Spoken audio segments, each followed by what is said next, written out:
ہمارے نبی ہمارے لیے نمونہ ہیں، اور نمونہ آپ ہر اعتبار سے ہیں۔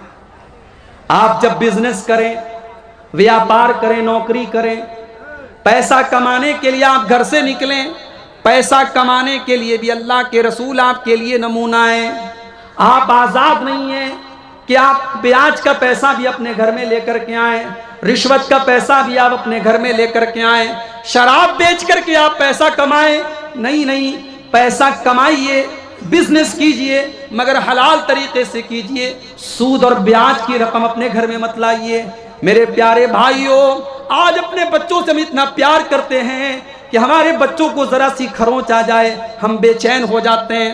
ہمارا بیٹا بائک سے جا رہا ہے، ہماری بیٹی گھر سے جا رہی ہے، بیٹے کو چوٹ آ جائے تو باپ بے چین ہو جاتا ہے، بیٹی کو کھروچ آ جائے تو ماں بے چین ہو جاتی ہے۔ میرے پیارے بھائیوں، اپنے بیٹے اور بیٹیوں سے اتنا پیار کرتے ہو اور اسی بیٹے کو اسی بیٹی کو حرام کمائی لا کر کے کھلاتے ہو، اپنے بچوں کی پرورش حرام پیسے سے کرتے ہو۔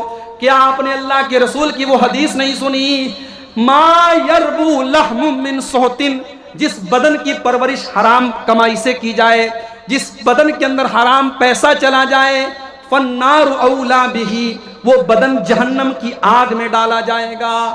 آپ اپنے بیٹے اور بیٹی کو دنیا کی آگ میں جلتا ہوا نہیں دیکھ سکتے، میرے بھائیوں جہنم کی آگ میں اپنے بچوں کو کیسے آپ جلتا ہوا دیکھ سکتے ہو؟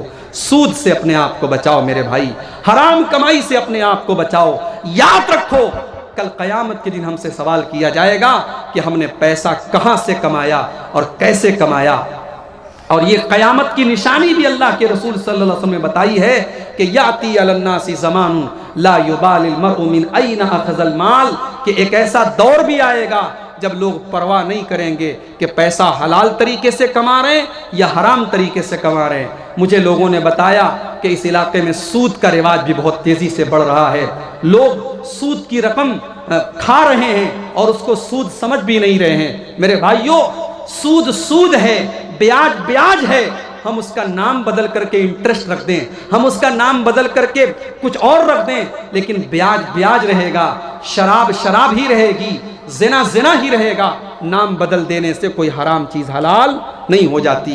تو اللہ نے فرمایا لقد کان لکم فی رسول اللہ اسوۃ حسنہ، تمہارے لیے اللہ کے رسول کی زندگی بہترین نمونہ ہے۔ ہمیں اور آپ کو آج اس پہلو پر غور کرنے کی ضرورت ہے کہ ہمارے نبی کیا صرف نماز میں ہمارے لیے نمونہ ہے؟